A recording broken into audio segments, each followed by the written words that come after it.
You're listening to the best of the bravest. Interviews with the FDNY's elite.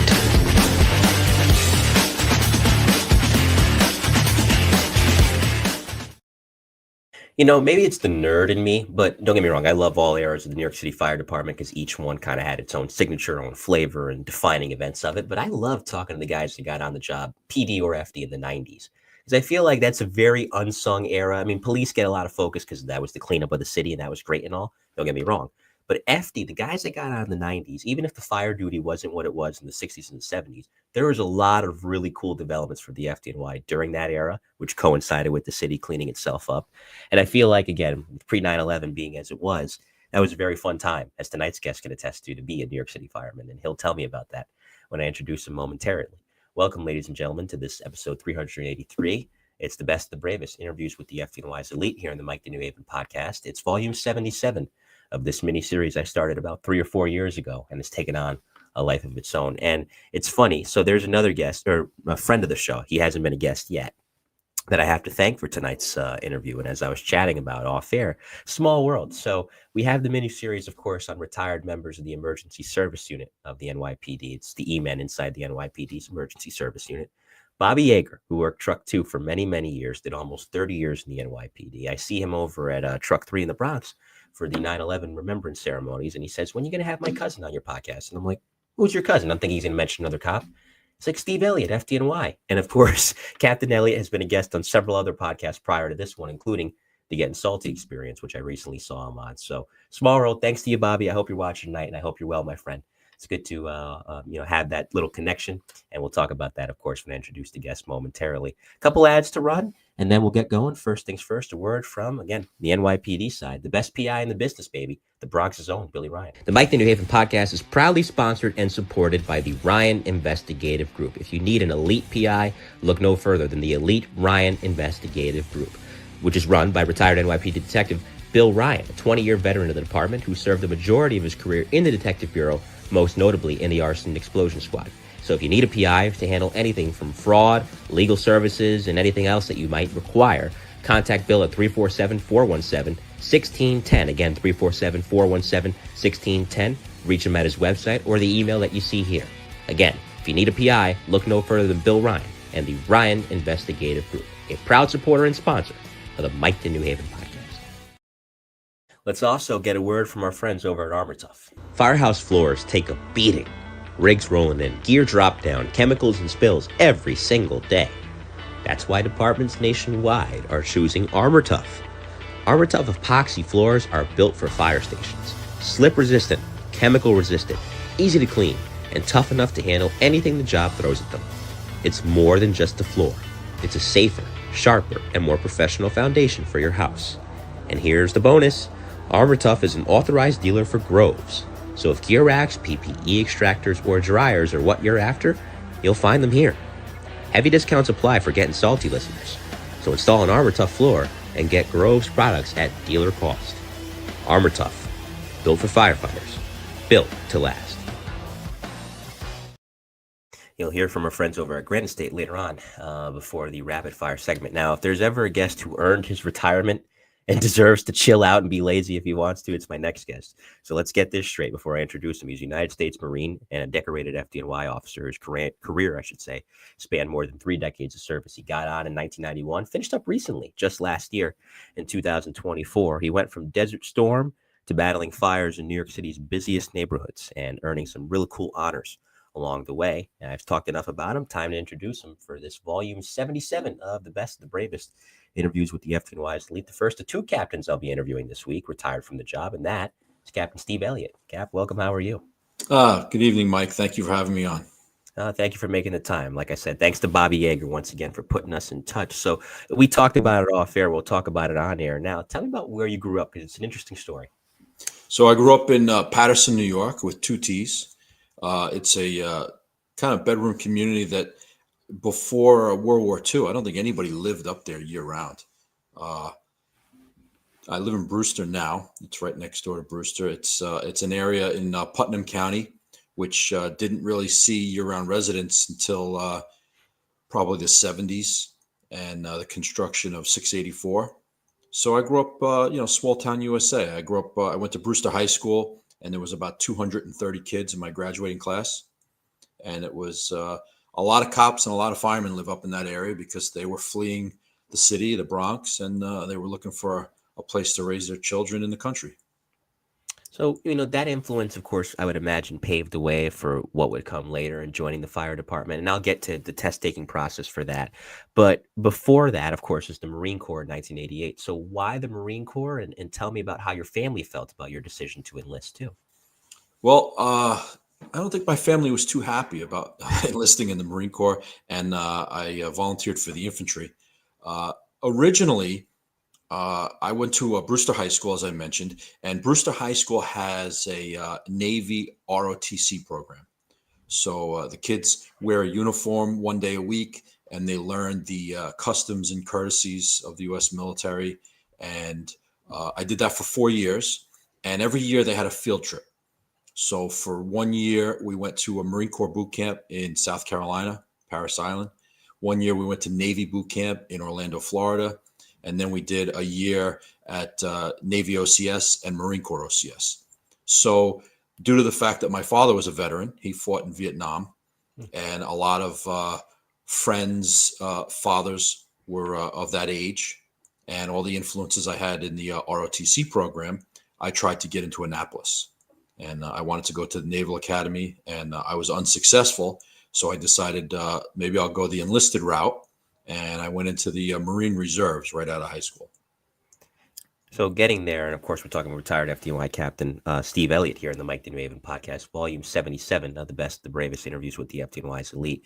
You have to be tough. It's not just the physical components and the PT they're running you through. It's also the mental game. It's a mind game. Any police academy, any fire academy that you go to across the country mimics this as well. It's times 25 in any sort of basic military training that you're doing. So just tell me about building that mental fortitude you needed to get through those tough days. Because back then you had Vietnam era guys training you. So tell me about that component, just boot camp and surviving. I think one of the things that the Marine Corps prides itself in is that they don't really put a whole lot of energy, maybe is the right word, into recruitment. It's more of they lay a challenge out. And I heard a funny story recently where there's kids at a high school and the recruiters come in, and the Army recruiter comes in and he's all gung-ho and he shows a video. And then the Air Force recruiter comes in and he shows a video of jets flying, and all the recruiters have all these videos to show and all this great stuff to entice people to join. And then the Marine Corps recruiter comes out, looks at the audience and says, I don't think any of you have what it takes, but if you think you do, come meet me in the back. So it's like throwing down that gauntlet, throwing down that challenge. And I think a lot of the young men and women that enlisted in the Marines, they're looking to challenge themselves, and I certainly was looking to see if I could meet that challenge. I knew it was one of the toughest.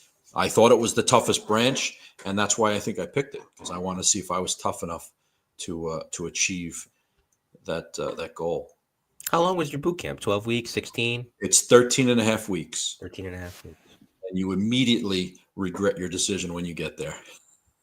Because I believe, and I don't know if it was this way then, I saw a video on it recently, how it is now in 2025. You show up in civilian clothes your first day. They rush in, you got to get a quick haircut, get that Marine Corps crew cut. Yeah. Immediately got to change out into uniforms. And immediately, it's trial by fire, and they're trying to see who's going to break. It's very disorienting, and it's that way by design. Yep. We shipped out from Fort Hamilton in Brooklyn, and the recruiter picked me up at my house probably at 4 a.m. And they brought me to Fort Hamilton, where they do the processing and you get a medical exam. And then you get on a plane, you fly to South Carolina. And the time that you actually are on the bus and you pull into the front gate, it's probably about midnight. And that's by design. You're up all night, you're disoriented, you're exhausted, and then you have these bulldogs climbing on a bus screaming at you. And that's the first order of business, is to get you out of your civilian clothes, shave your head, and put you in a uniform, and strip you of all identity that you had of being back on the block, as they call it. Yeah, I mean, they break you down to build you up, and also you have to make that phone call to your family with that script in front of you of what you're supposed to say. I've arrived safely. I'm in Yep. good hands. I'll talk to you in 3 months. Yeah. And there you go. It was Crazy. just, yeah. Yeah, But it all worked out well for you in the end. it So did. just prior to the Gulf War breaking out in the early 90s, tell me about, I mean, you mentioned Fort Hamilton. Where else were you stationed along the way prior to that war? So I enlisted in the reserves. Okay. So my plan was that I'll go in the reserves, and I knew the commitment was that I have to go to boot camp, and then I went to the School of Infantry, which was in Camp Lejeune, North Carolina, Mm. and I absolutely loved the School of Infantry because what we would do is a Monday morning we would go to the armory and we would draw our weapons, and we would go out in the field, out in the boondocks, and we would spend the entire week out in the field, sleeping on the ground, sleeping in the dirt, learning the tactics of an infantryman, firing all the weapon systems that the Marine Corps had, learning survival, land navigation, and I absolutely loved it. I ate it up. And then after I completed the School of Infantry, I came home and I enrolled in college. I went to Western Connecticut State University, and I went to the football coach in the middle of August, and I said I'd like to try out for the football team. It was Division III, and they allow walk-ons, and I was able to make the team. So I had a lot of fun, and I went to college for a year, and I got to play in the football team. What position? I was a wide receiver and a kicker. There you go. Yeah. All right. A little bit of both. A little bit of Yeah. both worlds. Kicker's not an easy job, especially these days. I see these poor kickers. I've never seen so many missed field goals as I have in recent times. So It's the pressure- unbelievable. Yeah, It's unbelievable. it is. I always think of Ace Ventura. Laces out. Yeah. There's a lot of pressure. Yeah. Yeah. It is a mental absolutely. game, just like golf. I don't know if you play golf, but it's a mental game. No, I've seen it though, and I don't. That's why I give credit to guys when I'm watching Tiger go in his prime. That is, go at it and whatnot, amongst other guys too, or the run that Scotty Scheffler's on in recent Absolutely. years. I'm like, Yeah. they make it look like clockwork, but even though it's an individual sport, doesn't diminish the pressure that's involved. It's just you out there with no Exactly. safety net. Exactly. With no safety net. So then that brings us to the summer of 1990. Yep. Iraq invades the country of Kuwait, Mhm. which at 20 years old, I had to look on a map to see where Kuwait even was. And the United States obviously sent resources. And I was in a reserve unit, infantry company, and we were notified, I believe, on a Thursday night to pack your stuff, fill out a will, take your car off the road. We're leaving Sunday. Wow. Yeah, so it was quite a shock. Hmm. Yeah, so I was one of the younger guys. I said I was 20. We had guys that had families and children. Guys were cops. And we shipped out. They sent us to Camp Pendleton, which is in Southern California. And they sent us out into the field in the desert. And we did operations for about 3 or 4 weeks. And then they told us, after this is done, we're going to get on the ships. Now, we thought we were just going to be replacement troops for the active duty Marines that had gone to the Persian Gulf. We didn't realize that we were now on active duty and we were going to do whatever the Marine Corps asked of us. So they told us that we were going to get on ships and then we were going to depart San Diego and head west. And I said, gee, I don't know if they can do that to us. I got to go back to class. I'm in college. Yeah, so we sailed to Hawaii, which took about 8 days.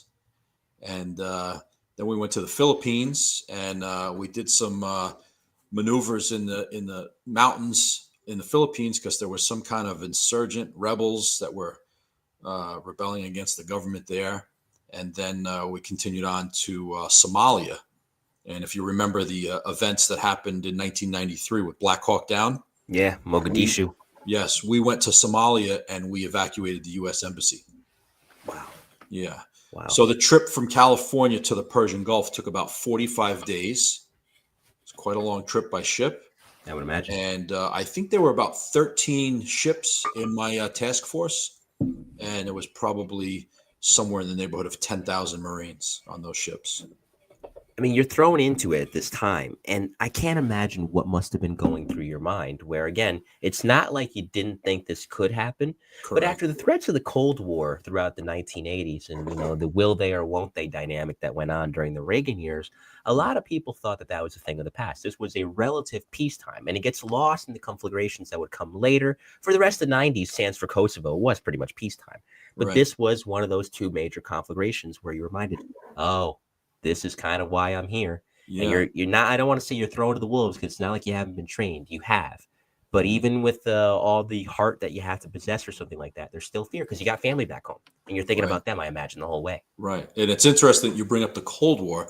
When I was in the School of Infantry in January of 1989, all of the targets that we shot at had Russian hats and Russian red stars on their chests. Those were the Yeah. targets that we used. And we learned all about Russian tanks and all of the AK-47 and Russian uh, munitions. And that's basically who we thought we would fight, that we thought that would be our enemy.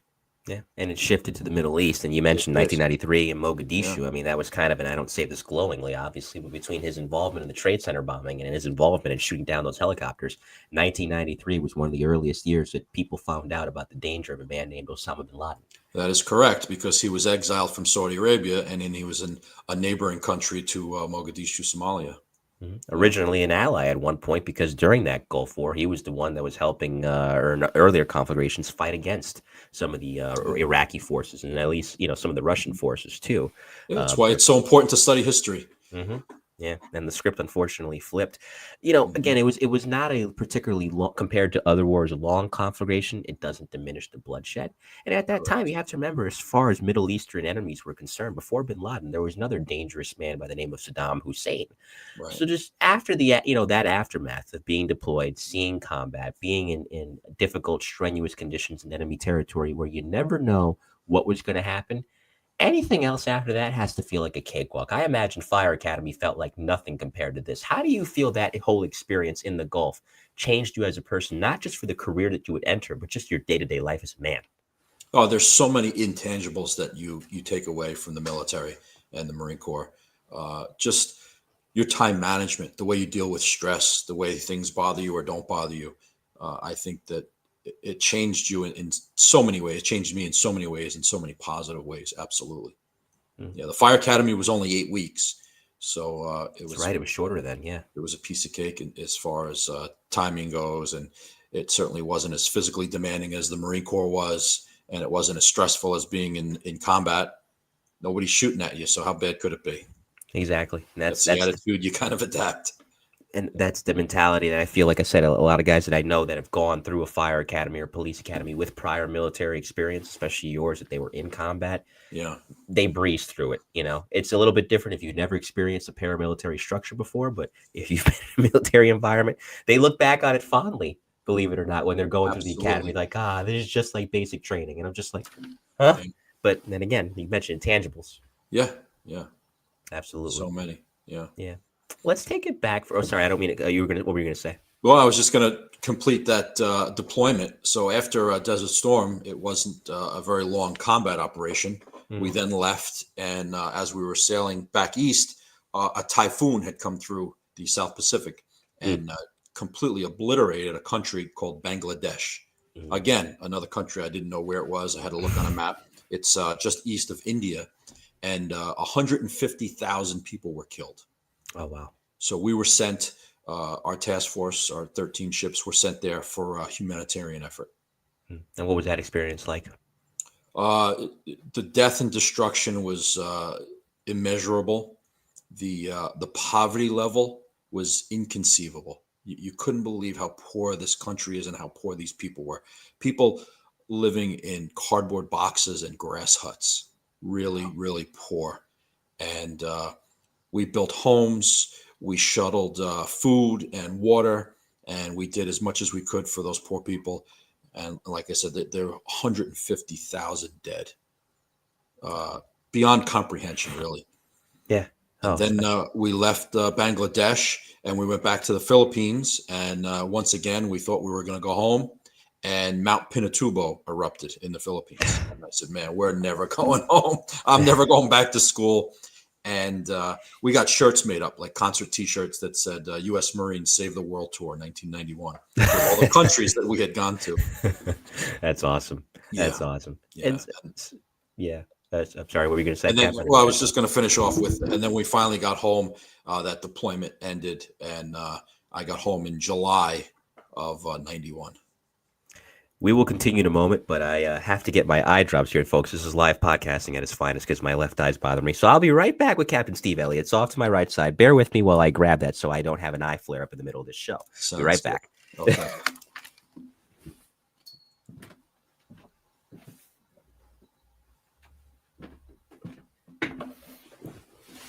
as I said before, volume 77 of the best, the bravest interviews with the FDNY's elite. So I try to prevent my left eyeball from falling off. One thing I do want to scale back to a moment is when you were growing up, you mentioned growing up around a lot of cops and firemen. Prior to the Marine Corps, I will mention there's a lot of guys that because of influences like that in the neighborhood, they encourage you, take all the tests, take the police test, take the fire test, heck, take the sanitation test, take them all. Absolutely. So that was, I imagine, your kind of upbringing where you took them all, or did you just take the fire test? I was so fortunate. My father was in the fire department. He did 30 years, retired as a lieutenant, and they offered the FDNY exam when I was just 16. Wow. And they allow you to take the test when you're 16 and a half. Get called when you're 20. 21. You have to be hired. You have to be 21. I believe the PD is 20. I think because their academy is 6 months. Right. So as long as you're 21 when you graduate, then I think you're in the clear for the PD. So so I took the test. I was barely 17. I took the written. A year later, I took the physical. I was in peak shape. I was playing high school football. I ran track and field, and I aced the test. I was very fortunate. And they had called me twice when I was just 20, and I had to defer because I wasn't old enough. Oh, wow. They wouldn't let me go into the academy at 20. And then they reached my list number again in April of 91. So I should have been in that class. But of course, I was deployed to the Middle East. So when I got home in July, I immediately called my investigator and said, listen, I'm back. I know you reached my number. Let me know when the next class is. And they said, well, we're putting a class in on August 11th. And I was in that class. So within about 40 days of returning home from the Persian Gulf, I was in the fire academy. Wow. So that's quite the turnaround. If you look back on it to this point in your life, 1991 has to be probably the craziest year. Hard to believe. Yeah. From, one extreme to the other, of course, although you said fire academy wasn't that long. So you graduate after those 8 weeks, you get over to 30 Truck originally. What area of the city are we talking about? What's its first do?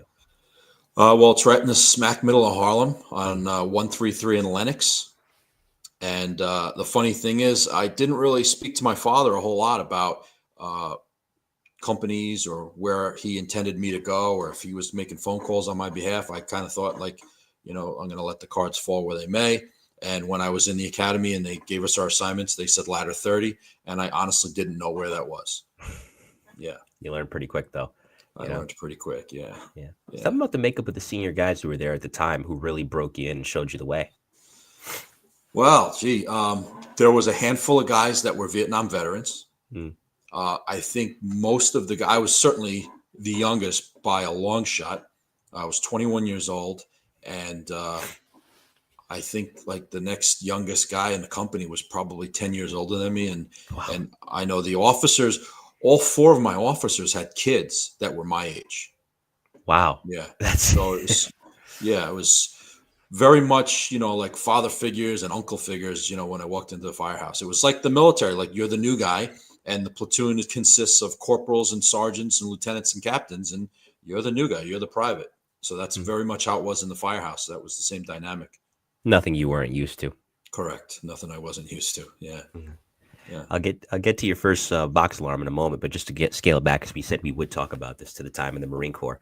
One guy you crossed paths with amongst several other notable figures during that time, and I believe 2 of them. I don't know if you crossed paths with Seth Garr. Remind me if you did. But I Mike did not remember that name. Okay, he was there during that time, but I don't believe he might have been involved in the Marine Corps at that time. But Mike Curtin was one of the Marines that you definitely did cross paths with during that time. Yeah, so Mike was my gunnery sergeant when I was in the reserves, Fox Company 225. We were headquartered out of New Rochelle. So it was very unique because in a reserve unit, everybody is from the same area. And everybody that was in my platoon was from southern Westchester County, Yonkers, the Bronx, Queens, Manhattan. It was all city guys. And Mike Curtin was our company gunnery sergeant. He was the only one that held that billet or that rank. And he took us into a Desert Storm. And then, of course, I made the connection when I found out he was also a police officer in NYPD. He worked in the 7-5 precinct. And I said, wow, that's where my cousin Robert works. And my cousin Robert was under him. He was a sergeant in the 7-5. Curtin was a sergeant in the 7-5. And my cousin Robert was a patrolman there. Yep. Yep. Yeah. Mike ended up going into the emergency service unit, becoming a sergeant there for a while. Was also involved in the recovery efforts down in Oklahoma City in 1995, Yes. Yes, he and was. was there 6 years. Excuse me, he was there in '93 at the Trade Center. Made some rooftop rescues. He was there again 8 years later, and tragically, we know the story by now. He unfortunately Yeah. lost his life that day heroically, but he died that day among the 23 NYPD officers to lose their lives in the World Trade Center attack. But scaling it back now to getting a 30 truck in '91, a lot of fire duty in Harlem. It's a A great place to lot of work if you're fire a duty. truckie. It's, our friends over in Engine 69 can attest to it. It's a great place to work as an engine man. Tell me about the type of buildings we're dealing with and the first box alarm that you had in 30 truck. Well, I remember going there after the academy and getting assigned to a group number that had me scheduled to work immediately on Saturday and Sunday. So I think we graduated the academy on a Thursday. So I had Friday off and right into the mix. And uh, to answer your question about the buildings, primarily old law tenements, new law tenements, 5, 6 story tenements, all walk ups, not too many elevators. The next most common building was probably brownstones and projects. No private dwellings, no real high rises, and a lot of stairs. Yeah. So I remember my first day, we had gone to a fire almost immediately, just a couple of hours into the tour. And then my second day, we had a fire up on maybe it was 141st Street, and we were with 69 engine. 28 truck was out for some reason. They must have been at another fire or another job. And we got in first due, and I followed the lieutenant into the apartment. It was a lights out condition, couldn't see anything. And I just heard the officer say to me, "Here, take this." And he handed me a kid. And we dragged a 5-year-old and a 3-year-old out of that apartment that day. And neither one of them survived. Oh, I'm So sorry to that hear was that. that. Yeah, it was terrible situation, tragic fire, and it was my second day in the job. So certainly baptism by fire very quickly. Yeah, literally and figuratively, to Yes. see something like that and endure something like that. And again, as I said before, it may not have been the war years, the famed war years that many have written about and many lived through as New York City firefighters. But again, it doesn't diminish what was going on in the '90s. Even as the city was coming out of the dredges of high crime and high poverty in the '70s and '80s, there's plenty Right. of fire duty to go around. And Harlem was one of those places where it just wasn't stopping. Besides a fire like that, which is a very extreme situation given the loss of life, what are some of the other fires that stand out, or especially operating in a truck company, you were learning and you felt after each box, man, okay, I experienced this. I'll keep this in mind for next time, and so on and so forth. There's so many fires that come to mind. I remember one fire we had where a guy had come in and committed homicide on 6 people and then lit the apartment on fire. And we went in Okay. and we were dragging all these bodies out. Uh, I remember so many explosions. And we had one particular fire. It was in the one teens, maybe 116th Street and Broadway on the west side. And a guy named Matt Barnes had made a rescue at the tip of the aerial. He had gone up and rescued like 2 twin babies. And I think that fire was like an 8th alarm or something. And it was very memorable. It was unbelievable how much fire that we had to deal with. I think there was fire on just about every floor. Mhm. And at one point in time, we had found a hose line that had been abandoned by an engine company that all had gotten burned. And we picked up the hose line and we were extinguishing fire and forcing doors and searching. Excuse me. Yeah, it was unbelievable, unforgettable experience. And yeah, I had many fires like that. Especially working there. Very memorable. I had a Yeah. lot of fires when I was a young fireman. I seem to remember that we were going to fires every single week. And the fire department adopted a procedure. They call it the fast truck. So it's a firefighter Yep. assistant search team. And basically what that is the third to arrive truck company stands in the street and they are there to assist a firefighter that's in distress. So prior to 1995, maybe that didn't exist. So what would happen was you would go to more fires and you would operate at more fires because that procedure didn't exist. So you weren't the fast truck standing in the street. You were the next truck to go to work. And Right. for that reason, we operated in more areas in Harlem. We went further south, further west, further north, and operated at more fires. And we went to more fires because of that procedure. And I don't feel it was until the mid 90s because there was a spate of time from really 1995 to 1998 where the department had several line of duty deaths that RIT became more. I mean, well, in other places around the country, it's known as RIT, but in New York City, it's known as FAST. FAST became a little bit more normalized for that reason. Where, again, and it's funny because there's a podcast called Top Floor Tactics by Mickey Farrell, retired lieutenant off the, or not retired, active lieutenant, Okay. currently on the job in the Bronx on a truck company, where he mentions, again, does anybody want to stand on the street and watch as other companies go to work? No, but Absolutely not. RIT is a vital function. Now, granted, you hope you don't have to do anything as RIT because that means something has gone terribly wrong. But nevertheless, the concept is key to where still stay prepared, stay Correct. ready. Because even if you're not doing RIT operations to rescue another firefighter per se, the conditions can deteriorate as such that do you still have those tools on you? Are you ready to deploy them as needed? Even that alone, just watching fire behavior, even if you're not working in that moment, it's still an education when you look back on it. Right. So and I'll ask you And too. Go even in ahead. the military, they have it's not called a RIT, it's called a quick reaction force, QRF. Military has the same thing. You might be in a combat unit and you're not actually involved in the combat because you're the quick reaction force and you're there to extract troops in contact. Yeah, and it's imperative training. There's drills that are done on it all the time. You hope you never have Absolutely. to use it in real life, but the reason Absolutely. why it's there and the reason why it's trained on is because there's been scenarios in real life where it had to be deployed. Some Right. successfully, unfortunately, others not so successfully, but nevertheless, there's usually reasons behind it, especially in something as dangerous as the fire service. Now, I'm not jumping too far ahead because I still want to keep it in the 90s for now and just learning and the different jobs you got the chance to experience. But the examples you had in the fire, in that particular firehouse, I should say, around that time, older guys, a lot of guys, like say you mentioned earlier, quite a few of the officers there had kids your age. Was that the impetus for you to eventually want to study to become a boss yourself, or was that something that you had in mind from the moment you entered the academy? That's a great question. I don't think it's something I ever had in my mind. The reason that I studied was due to an injury that I incurred in the line of duty.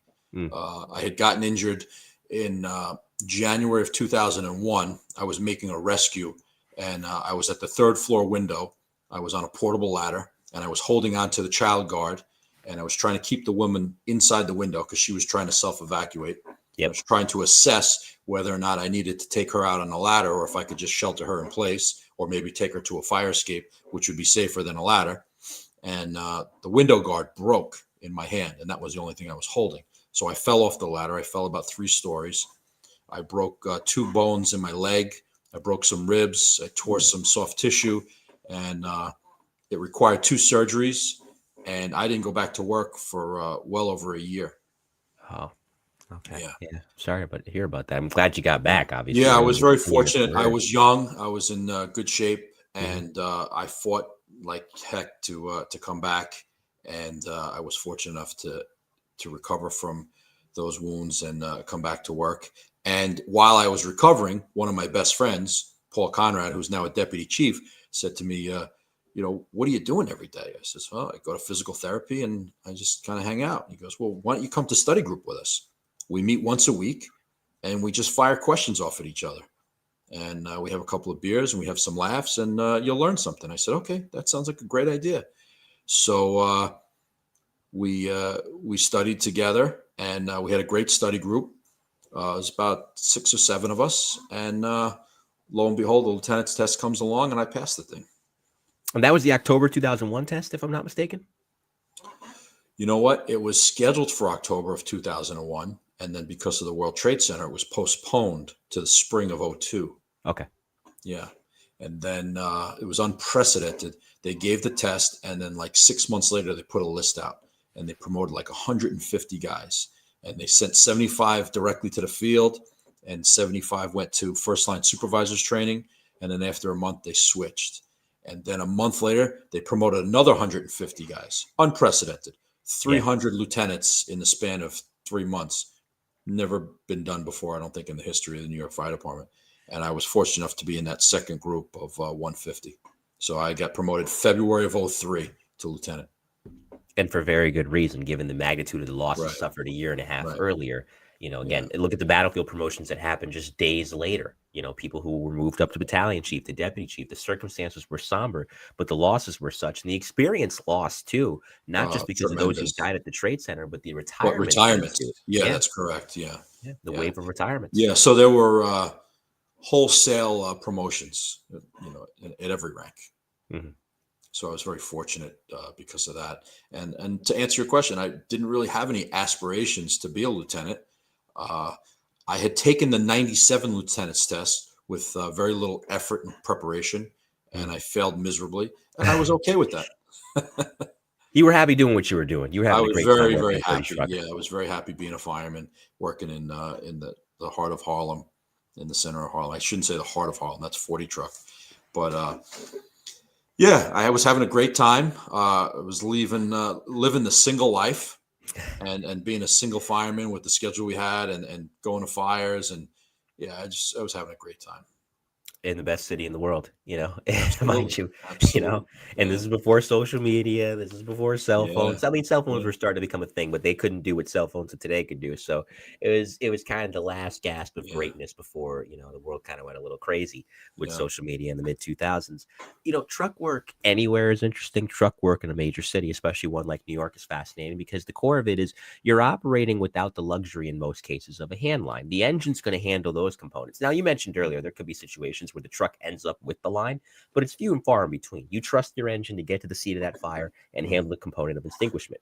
mhm. The truck's operation primarily forcible entry, ventilation, search and rescue. You were with guys, such senior guys as we've talked about quite a bit throughout this program tonight, who that was their bread and butter. It was mechanical to them because they were doing it so much across not just a few years, but decades. So when it came to at least Harlem and the fires you were fighting during that time, what were the components of search and rescue you enjoyed, and what were the components of really ventilation too that you found to be most fascinating?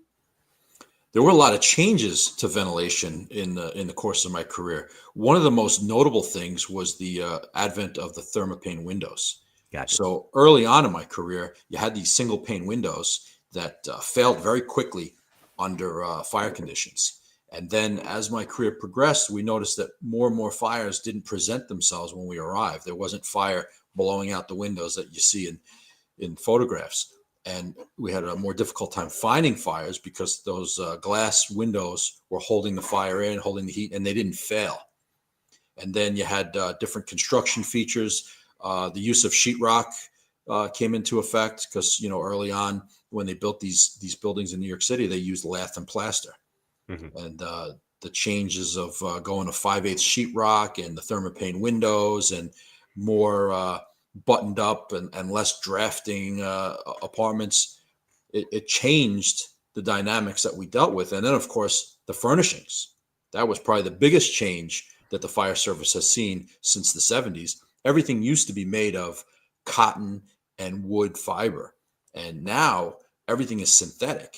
And what does synthetic mean? Well, it means that it's made from a petroleum based product. These foam cushions that you see in couches today, and the furnishings that we have, and mattresses, and all that stuff is artificial. It's not made of wool and cotton.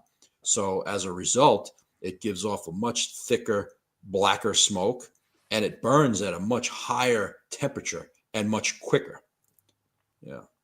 And it may not be the most fun thing to do in the world, but that's why BI is so critical. When you're going on those building inspections, you could pick some of those things up because you Right. may have to very well, and I'm sure it happened to you plenty of times in your career as both a fireman and later on, of course, as a boss between lieutenant and captain, where you did come back to that same building you did BI on for a fire and you remember, oh, yeah, they have this fire load here in this apartment. Beware Right. of this. And that's not even counting things like hoarding conditions. It can be a No, perfectly that's normal. another thing that Yeah. didn't exist in the 90s that is so common and prevalent today. I don't Yeah. understand how people have just so much more stuff. Yeah. And the disorganization of it and not knowing where to put it. And then just people who just let themselves go and are Of living course. the Of type of life course. that is not, Oh, I saw it all. yeah, I failure to saw it all. thrive, as we call it. And Yes, that's a that is diplomatic the way of truth. putting it, Yes. during those times too. So, and, keep in mind, granted, it affected Harlem in a bit of a positive sense too. I mentioned it a few times already. As the city was beginning to revitalize itself during this time period, building construction is going on throughout all five boroughs, especially in Manhattan. So while it's good the city's bouncing back, It's an officer's dream and an officer's nightmare at the same time because it's that much more to keep track of, especially if you're in a truck company. Right. And of course, the construction and the boom in Harlem was incalculable. Every building across the street from the firehouse when I was a probie was vacant. I actually have a photograph of me standing out in front of the firehouse, and every building across the street, every brownstone was vacant, and the windows were cinder blocked up.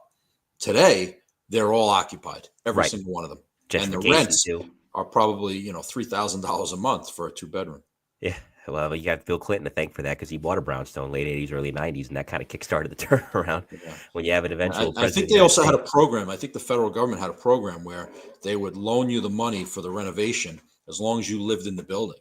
Yeah. Yeah. And Well, I think that mortgages were paid off very quickly because once people started moving in, you were collecting rent, and yeah. the people that were risking benefited from it. Yeah, and listen, it was something that ultimately contributed to a much better New York City, but a Yes, busier New York City Fire Department. That's yes, for sure, especially in a place like 30 Truck. That brings us into 2003. So you move ahead 12 years there. Of course, you got hurt in January of 2001. You come back to full duty during a much different time in the New York City Fire Department, a time of transition, a time of healing, too, just people coming to terms with what had happened 9 months prior at the Trade Center. So as a boss, you're going to four truck. So you're still in Manhattan, but night and day. Harlem's a lot more grittier. This is night Midtown. and day. This is Midtown. And it's worth noting before you answer, they had just dealt with so many losses. Every guy they sent from Engine 54 and four truck to the Trade Center that morning, including Joanne Angelini's son from Rescue One, did not come back. So it's an interesting time to walk in there. And again, like we said, night and day from the Manhattan you'd been used to for 12 years prior. What was your 2003, 2004 like getting used to four truck? It took me a long time to get used to being an officer. First of all, Mm-hmm. it was an uncomfortable transition, and then added the fact that I'm in Times Square. I felt like it was a new career between being a new boss and being there. It was like starting all over again. It really was a unique experience. And the fact that that firehouse had just lost 15 guys Right. made it very delicate to work there. But I didn't think I would like it initially. I thought, I'll probably go back to Harlem, maybe 26 truck, in the 115th Street, or one teens, maybe 120th Street. And I loved it. I didn't think I would. I was very attracted to it immediately, and I put my paper in for four truck, and I got assigned, and I was very happy that I did. I enjoyed every day that I worked there. It was very challenging. It was difficult, and we did a lot of running, but I learned a lot of things that I never would have learned in 30 truck, and I saw a lot of really unique situations. Well, I was going to say, it's not just the fires that you're going to, and you went to plenty of them during that 5 year stretch, too. It's the other emergencies. So much foot traffic in that area, so Yes. much construction going on. There's potential for building collapse. You have to be prepared for it all. And again, I think the guys knew, too. You were a truck guy for a dozen years. You were in a no nonsense truck company. So you had that factor to you walking in. Yeah. So that component of it hadn't changed for you. But just in terms of drilling, I'm sure there were drills that your officers ran with you when you were in 30 that you loved. Tell me Yeah. about bringing some of that as a new officer yourself to four truck. Yeah. I took every opportunity I could to teach. It didn't have to be a formal drill. Mhm. It could have been on a run. It could have been on a gas leak. It could have been on building inspection, and any opportunity I had to teach them something that I had learned, or more importantly, that someone had taught to me. We have a responsibility to pass that knowledge on, and I embrace that. Just like the military, once you become a corporal or a sergeant, you're now a teacher. You're an instructor, and it's important that you teach what you've learned and pass that knowledge on. And I enjoy doing that in Fort Truck, and teaching the young firemen there aerial and truck company work. I'll ask you too. You mentioned the transition wasn't an easy one. It's always, you hear guys say that the two hardest transitions in the fire service are from firefighter to lieutenant, and also captain to chief. It's a whole different ball game. You did one of those transitions in your career.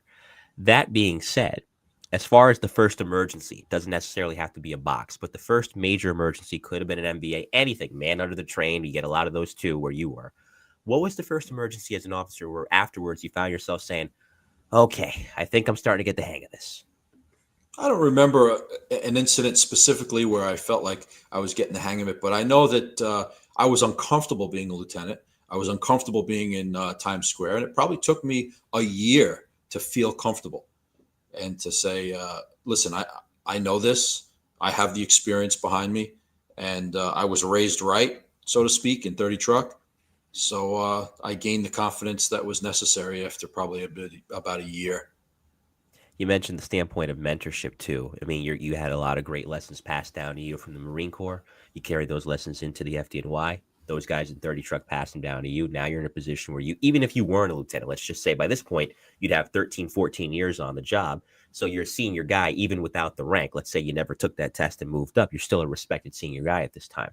What were the Correct. main things just about the fire service in general you wanted to hammer into the younger guys that you had under your watch at Fort Truck? And who are the guys that you felt, I mean, looking at where their careers may be now or where they ended up, that really blossomed under you that made you feel like a proud papa looking back? There's a couple of guys that come to mind right away when you ask that question. There's one guy, his name is Tommy Hunt, and Tommy was a fireman in Fort Truck when I was a lieutenant. He was my subordinate, and he was an all-star, and I knew he was going places. And now Tommy's a chief. Oh, wow. So I used to tell him, you lapped me. So the guy, he was under me, and now he's above me in just 20 short years. So that's one guy that comes to mind. Also, I had a probie. You always remember your probies, right? Because you break them in from the start. I had a probie in Fort Truck that was from North Carolina. He wasn't even from New York. And of course, everybody made fun of the way he talked. We made fun of the fact that he moved to Manhattan sight unseen, and he got an apartment in Washington Heights, and he thought he was in Midtown Manhattan. And we always had a good time breaking his chops. But he was another all-star. He was a fireman in Fort Truck, and now he's a captain, and he's the captain of Fort Truck. Wow. So he left as a lieutenant, worked in Washington Heights, and then came back.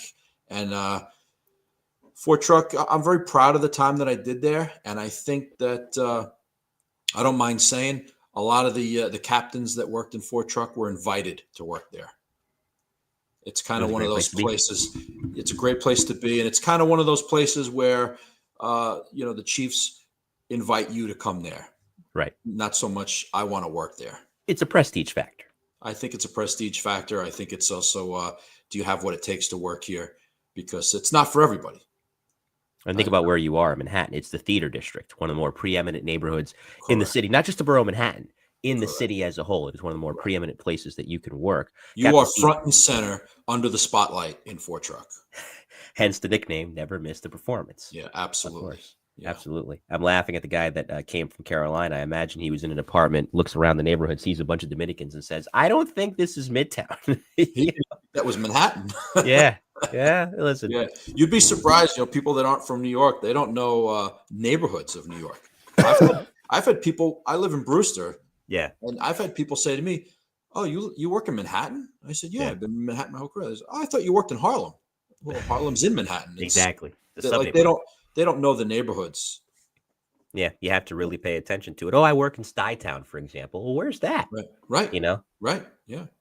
So Bed-Stuy is in Brooklyn. I didn't know that. Yeah. I mean, people don't know neighborhoods, but obviously if you're a New Yorker, you do. And I wasn't a city kid, but the fire department gave me quite an education.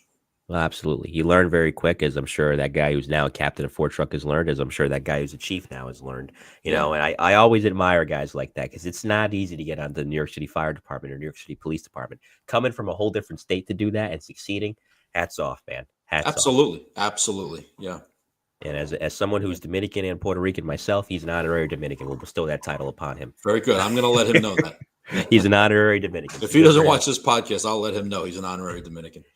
Absolutely. Yeah. So you're having, by the end of it in 2007, 2008, you're having a blast. And even though you're happy about the promotion to captain, I imagine that once you got used to Times Square, it had to be bittersweet to leave because, again, great opportunity. You're still doing truck work. You're still staying in the area, too. But, man, I imagine those 5 years, you really grew to love it. Absolutely grew to love it. Every firehouse, leaving 30 truck, leaving Fort Truck, they were both bittersweet moments. And Fort Truck, I was there for probably about 2 years, and they offered a captain's exam. Yeah. So my study group reconvened. We had just come off the lieutenant's exam. We really hadn't stopped studying. So we figured, all right, let's keep going. And I was lucky. They gave a very, very difficult test. That was, I believe, in 05. Yep. And only 200 guys had passed that captain's exam. It was a very difficult test. And I had studied really hard. I wanted to get a 95 on that test. So I was fortunate enough to make that list. And then in 2008, the end of 2008, I got promoted to captain. And we had done a lot of favors for people when we were in Times Square.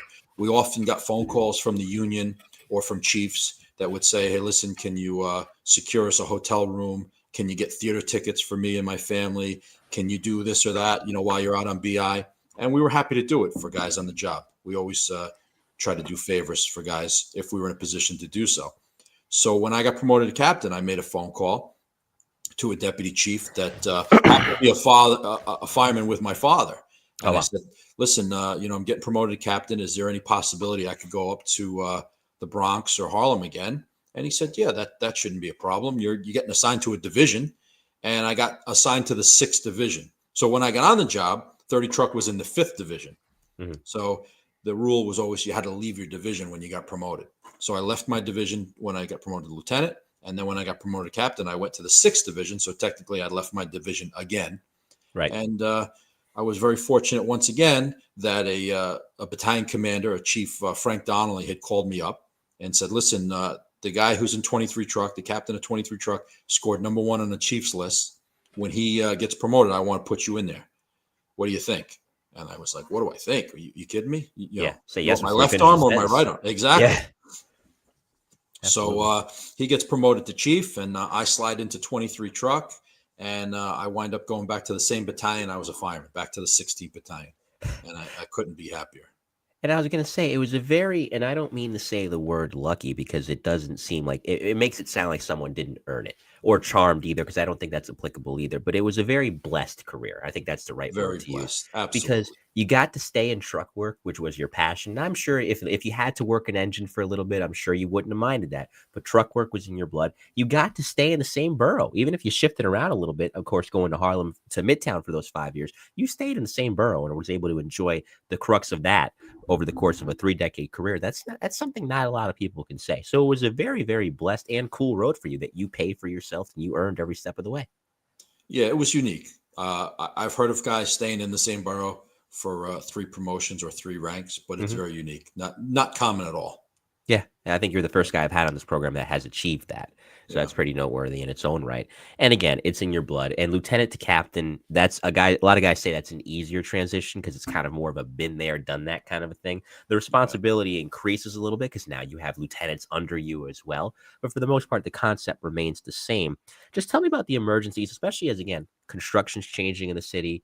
Building codes are changing in the city, too, that you have to keep up with. You're getting a lot more of a modernized New York. Gentrification really, I felt, took off in the late 2000s, early 2010s. Correct. Those last 16 years, because you're not out that long, tell me about the changes you saw personally and where you felt truck work had to accelerate to catch up to what New York was doing.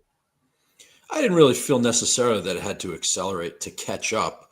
I felt that I had a responsibility to continue to teach and to train and to motivate. I think that was the biggest thing.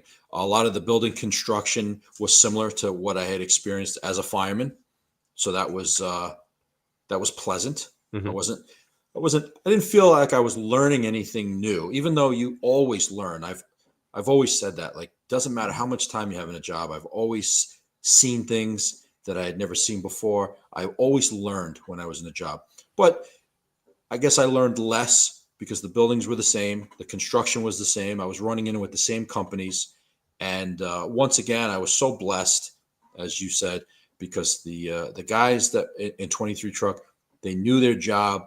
They were professionals. They did their job. They were trained by the guys that came before them. And it made my job so much easier. They made me look great. I was like a winning coach that had a great team. And I didn't have to be a good coach because the team was so good. It's kind of like I look back, Pat Riley, right? All those great teams he had over the years with the Lakers, even though he didn't win a championship with the Knicks, he had some great Knicks teams. Obviously, he had some great Miami Heat teams when he coached them. So, listen, he's got to push them but the players ultimately got to perform too. And if you can get the best out of them, and if they're already motivated enough as it is, Joe Torre with the Yankees dynasty in the late 90s, Yeah. same thing. You push them to where they got to be, but they know where they got to be. They just need someone to guide them. And you were that guidance point, That's how I felt. I felt like I was a winning coach with a team that did all the work and I didn't have to do anything, or to use the analogy, I didn't have to trim the sails very often. Yeah, Yeah. no, not at all. And I imagine there were opportunities to go for battalion chief, but you were so happy where you were. I mean, that was the test for captain was the last test you ever wanted to take. I did take a Chiefs test Hmm. and I failed it miserably. And there's a lot of reasons for that. Mainly probably because I didn't want it. I didn't prepare for it. So I Right. think that if I wanted it, I would have prepared for it. And also, there's a requirement that you have a bachelor's degree. And I Right. never finished college. I never got a bachelor's degree.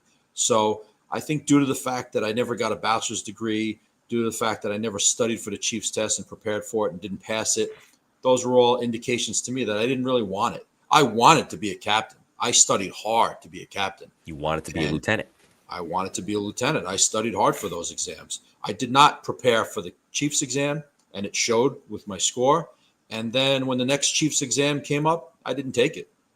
Right. I was quite content where I was, and I think I had now made that conscious decision. This is where I'm going to finish my career. Everything for a reason. Because I Yeah. mean, you went in there, and again, you're a very motivated guy. You're a very driven guy. It doesn't take long in my conversation with you tonight to see that. Listen, if you would have wanted, like you said, the preparation was there, the work ethic was there for sure. You would have gone gung ho to get it. But ultimately, being where you were, the spot that you were in, there was really no need for lateral movement unless there was extreme factors at play, which there was not. So, I mean, Right. that conscientious decision allowed you to really ride out the rest of your career and enjoy it. And you already were enjoying it. There was really, I imagine you kind of had that point in your career, not that you stopped learning, not that you stopped teaching, where you kind of had that mountaintop view, like, man, I did it. I made it. Yeah. I'm set. Yeah. And in the fire department, chief officers don't make overtime. Captain is the last rank that Where you pays can do that. overtime. Yeah. So what they do with the chief officer rank is they allow them to accrue compensation time. Yep. So if they go to a fire at the conclusion of a tour and they're there for 3 hours, they earn 3 hours of comp time. And when they take their comp time, they're not replaced with another chief because chiefs don't make overtime. They're replaced with a captain. And that captain is called acting battalion chief. ABC. ABC. So at the end of my career, the last 5 years of my career, I was ABCing all the time. There were months during the summer where I would ABC 50% of my tour. So I would work a 24-hour tour. I would come in for a night shift or a night tour, and either the night tour or the day tour, I was ABCing. I was taken out of my firehouse, out of my company, and I was sent to either one of the 4 battalions in the Bronx or the 16th Battalion where I worked. So I actually had the best of both worlds. Even though I wasn't a chief officer, I was playing chief all the time. Right. And you had you had an inside view. You kind of had to do it, and you had to look at what the rank was. And again, it's not that you didn't enjoy it. I'm sure it taught you a lot, and you brought some pointers back to your firehouse for the next shift. But it gave you, besides the lay of the land, kind of more of an indication that I'm right where I need to be. I imagine. Exactly. I was right where I need to be. And if you're a new chief officer, you again get pulled out of your company, out of your division, and probably sent to a new borough. And if you can imagine, you worked your entire career in Manhattan and you never lived in the city. And now all of a sudden you're a covering chief in Brooklyn or Staten Island. You're thrown into the mix in an area that you don't know, neighborhoods that you've never worked in before, and companies that you don't particularly know. And I'm sure that that's a really big challenge. I give a lot of credit to those guys. Yeah, it's a absolutely. really big challenge. You're working, in the middle of the night and you're calling out these companies that you don't know, and you don't know the players, you don't know the personnel. I didn't have that issue. I'm ABCing in the South Bronx and in Harlem. I knew the companies, I knew the players, I knew the company officers, and I knew the response areas. So it was so comfortable for me. I was like, why would I give this up? Why would I leave 23 truck to be a chief when I am already a chief half the time in the 6th Division? And I love 23 truck. I had such a good time there, and I was still going to fires. And the personnel that I had there were consummate professionals. That's all you really can ask for, too. And it's worth noting, there's certain components to, depending on where you are in Harlem. and Squad 41 can attest to this because their slogan is literally the best of both worlds. That's Where correct. besides Harlem, you can go into the Bronx on maybe even a first due assignment potentially, depending on where it is in the Bronx, or a Yeah. second alarm, a third alarm, or greater. So you're gonna get that experience, and again, the familiarity factor was Right. there, and it didn't create any problems for you. Now, I did want to ask this for any guy or gal that's been on this program that worked during that era. When the Mhm. pandemic hit in 2020, you were able to survive it. You were able to get to, at least post-pandemic era by retiring last year. But when that whole thing went down and the changes that came with that, tell me about your 2020, 2021. It was so interesting because where we first of all, as a captain, chiefs don't bother you. Where we were on the west side of Manhattan, there, the deputy chiefs didn't make the trip over because it was as far as you could possibly travel to go to a firehouse. So we Right. didn't get visits from chiefs. So the supervision on the level of micromanagement didn't exist. There was no micromanagement. They kind of let us take care of our companies. They let the captains run their companies and their houses, which was great. Uh, 2020 didn't really affect us. Good. We worked our 24-hour tours. Some guys got sick. We did what we had to do and we went home. The traffic was minimal. We love that. Yep. We actually slowed down as far as fire duty goes because it just seemed it was odd.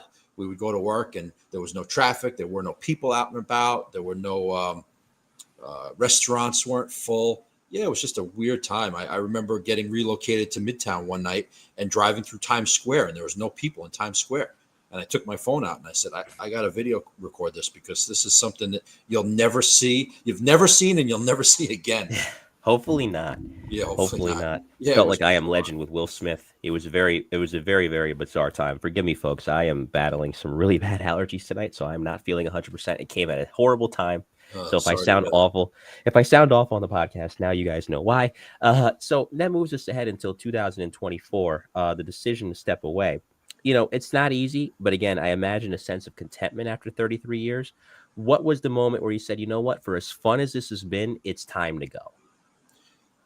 It was physically Mhm. when the body doesn't keep up with the mind, and you see all these young guys that you're leading are now passing you.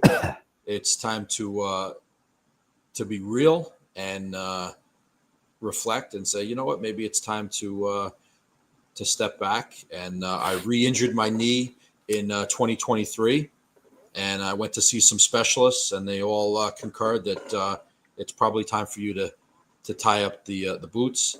And one surgeon had told me that I was going to need a knee replacement. So I said, well, my decision is made. It's time to go.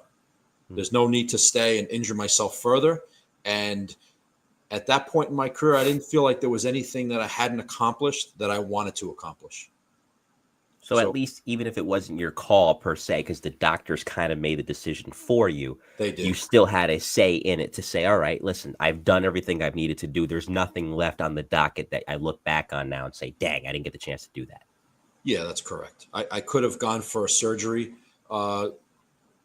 18 months ago and then gone through another recovery process and tried to come back again. But for what? I'm 55 years old. I did 33 years. I accomplished everything that I wanted to. I had a exemplary career. I'm so grateful for everyone that I worked with, the places that I worked. And like I said, I accomplished what I wanted to accomplish. You absolutely did. So what are you up to these days? Well, unfortunately, I'm caring for my elderly parents. Yeah. But during the summer, we did a lot of travel, and I'm really enjoying retirement. I tell my friends that are of retirement age, I highly recommend it.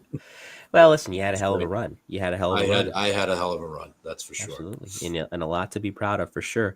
When Thank you look, yeah, absolutely. No problem. So when you look back on it, before I get to the rapid fire, if you had to define it, I always like asking this to guys and gals on the program. If you had to define it in a sentence or two, how would you define it? I was just very fortunate. I worked very hard for everything that I achieved. And like you said, maybe lucky isn't the right word, but I do feel lucky. And definitely. blessed. And definitely blessed. Yeah, absolutely. Absolutely. All right. Well, that brings us into the rapid fire, which is brought to you by the following, of course, our friends over at Granite State. Hey there, firefighters and fire buffs. If you're tuning in to the Mike the New Haven podcast, you know the value of reliable gear. At Granite State Fire Helmets, we're proud to introduce the TL2, our premium leather Phoenix fire helmet. The TL2 is all about comfort, durability, and that timeless style you trust. And here's the best part. All in-stock inventory usually ships within 24 hours, so you'll have it in your hands in no time. Plus, our company is proudly owned and operated by firemen, so you know we've got your back and understand exactly what you need out there on the front lines. So don't wait. Gear up with the TL2 today. Granite State Fire Helmets, where tradition meets innovation, and where firemen have you covered. Of course, and they have a giveaway going on through December 24th for those of you that want to check that out. Again, for those of you tuning in, if you're looking at me tonight saying, why does Mike look like more of a mess than he usually does? Seasonal allergies are really ruining it. So that's why you see me keep leaning down to get a cough out and fight my nose and fight my eye and fight everything. So I apologize for the lovely timing of those allergies. Before I get to the rapid fire, we do have this question in the chat from Love Soka 1. While a captain of a company, did you ever implement a no cell phone rule in order for you to talk about certain jobs and training techniques which may enhance your firefighting skills? And he also adds the no cell phone rule applies to the kitchen table. Yeah, it's a great question. I never instilled any kind of rule for no cell phones. I think the fire department didn't want us to have cell phones on the apparatus, but I understood that people have families and they need to be in touch. I never had any kind of rule like that, but it was kind of like an unwritten rule that during the mealtime, there were no phones. Mm-hmm. And it wasn't a rule that I had to enforce or instill. It was kind of a rule that the guys just enforced it on each other. Right. You know, if one of the guys took their phone out, one of their peers would say, what are you doing? You know, it's mealtime. In 80 and 23, where I finished up my career, we didn't have a television in the dining area, in the kitchen. Really? So we would sit and converse, and very much like a family. When I was a kid, family dinner time was special and sacred. And in the firehouse, it is the same. And we would sit and we would talk and we'd break each other's chops and we would laugh and we would learn. And then after the meal was over, we would tell the junior guys, don't get up. I know you want to jump up and go start cleaning, but don't get up. Just sit, because we're all going to sit and we're going to converse and have some laughs. And they're never going to forget those conversations. I mean, that's probably most guys that are retired. They're going to tell you that's what they miss the most. Yeah. That time at the kitchen table. I can't wait. I got a little piece of it as it is where I am right now, but I can't wait to jump into the career side of it, somewhere and hopefully gain even more. So thank you, Love Soka, in the chat for those questions. And thank you to everybody who's tuned in so far tonight. As I said, here's the rapid fire. And it's 5 hit and run questions from me, 5 hit and run answers from you. You can say pass if you want. So we'll take it to where you started your career. There's those first dozen years, really from 1991 until 2001 when you got hurt, unfortunately. Mm-hmm. What's your favorite memory from 30 Truck alone? So many good memories. The fire duty, the camaraderie. We played softball together. We played flag football together. We had a basketball team. We spent so much time together and off duty. It's unlike any other career. You don't hear doctors' offices getting together every weekend with a softball league or going to Christmas parties together and a boys' night out once a month. And there was just so many things that we did together as a family, not only in the firehouse, but off duty. Yeah, and those build bonds that last a lifetime. They're Absolutely. Forged through quite literally blood, sweat, and tears. And there was Absolutely. A lot of that to go around. And not only 30 Truck, but the other places you worked over the course of your career. Now, you mentioned the grabs that you had earlier at the fatal fire of the 5-year-old and the 3-year-old. Besides that one, and I don't think there's not a lot that can top that. What's another really tough fire you had over the course of your career, either as a fireman or as a boss? So many. In 1993, I performed a life-saving rope evolution where I slid into a enclosed shaft, a 6x6 shaft, to get to a woman. She was on the floor above the fire, and when I got to the window, she had become unconscious. So I had to go into the window, enter the window, unclip myself from the life-saving rope, and find her and drag her out of the apartment. I wasn't able to go back out onto the rope. I was able to take her through the interior of the apartment. I had numerous rescues that we got unit citations for because there were more than one rescue. There was one rescue that I made I had mentioned to you that I had got a class 2 medal. Yep. There was a woman. There was a fire on the 8th floor, and the chauffeur, John Barry, was an exceptional fireman, was able to put the turntable of the ladder on the sidewalk and put the ladder up to the 8th floor window, which was fully extended. It was a 100-foot ladder, and it couldn't go a foot higher. And I climbed up to the 8th floor window. I opened the window. I crawled into the apartment, which was on fire. The room that I crawled into was the only room that was not on fire, and I was fortunate enough to find an elderly woman in the apartment. I dragged her back to the window. I took her back out onto the tip of the aerial, 80 feet above the street, and just held her there. She was unconscious. I just held her there until they extinguished the fire, and then I took her back into the apartment and carried her down the interior stairs of the building after the fire was extinguished. So that was nice. I mentioned that I got that class 2 medal for. And then the steam pipe explosion. That was another one we got a medal. The steam pipe exploded on 42nd Street and Park Avenue, I believe it was. Is this 07 or the one in 15 that took out a building? 07. 07. Yep, downtown. Yeah. Or close to downtown.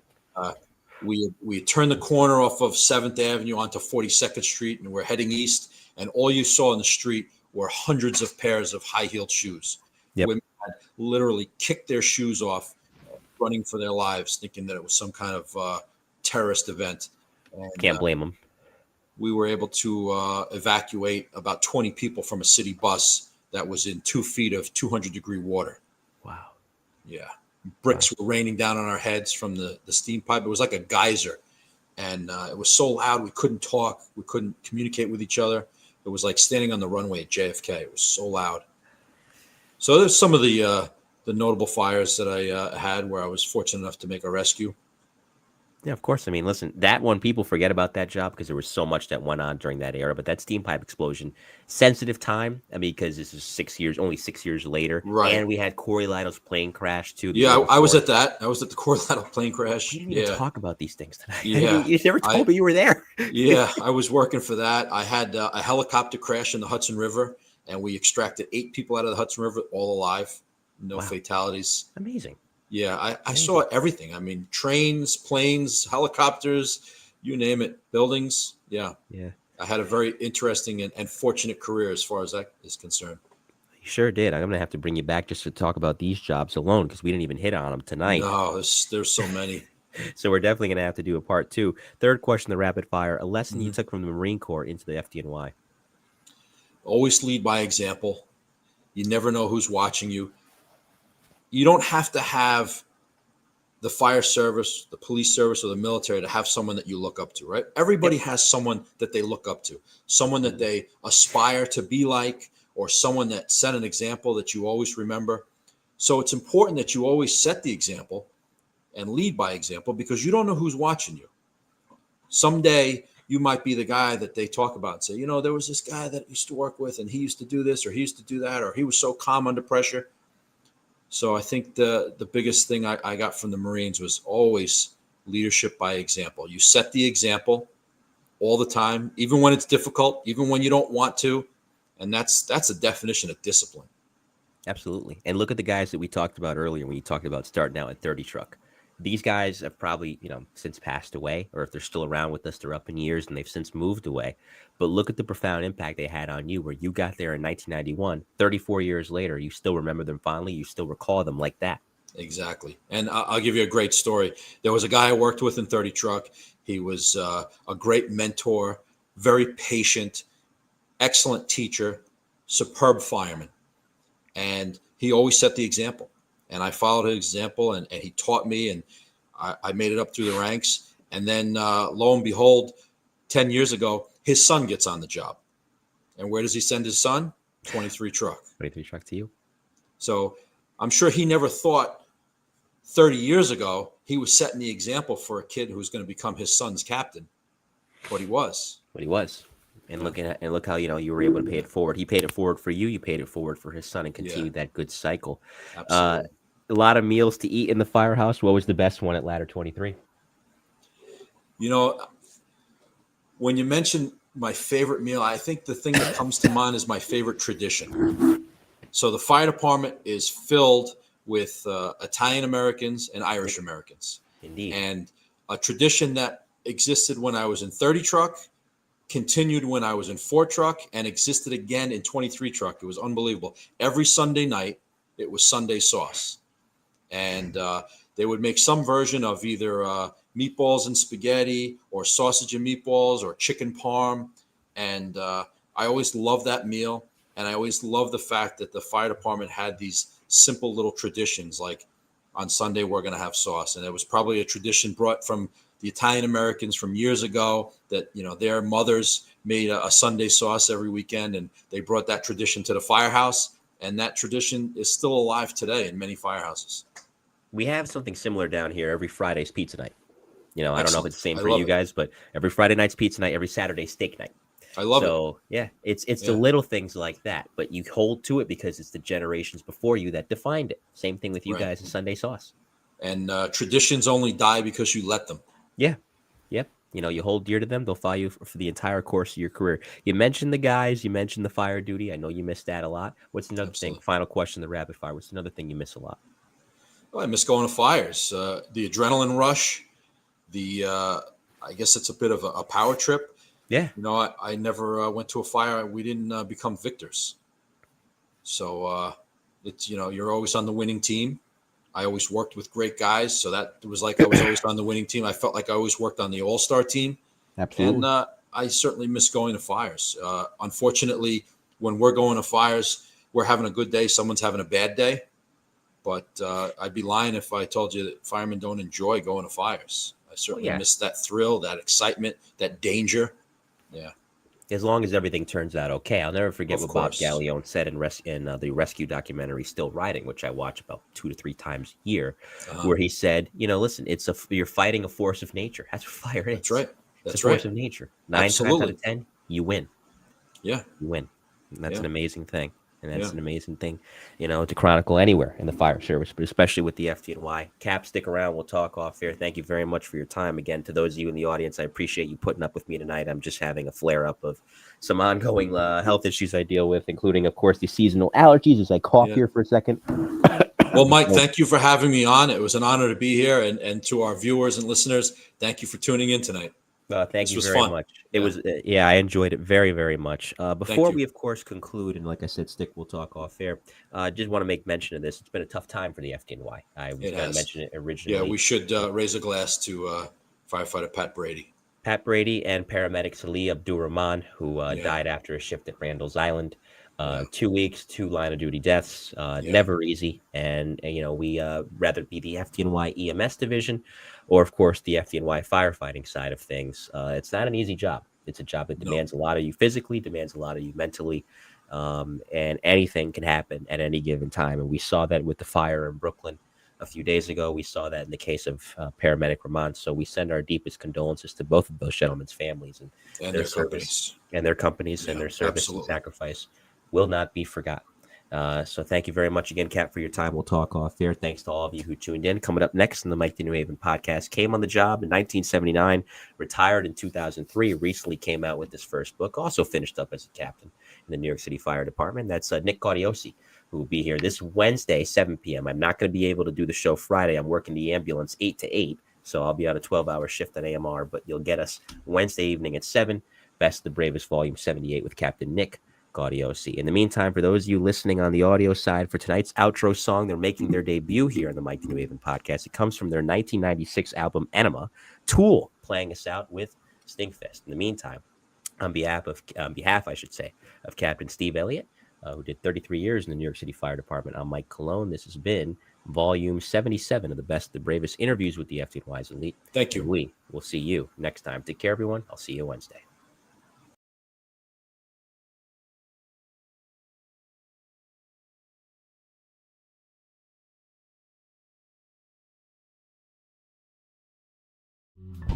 Thank you.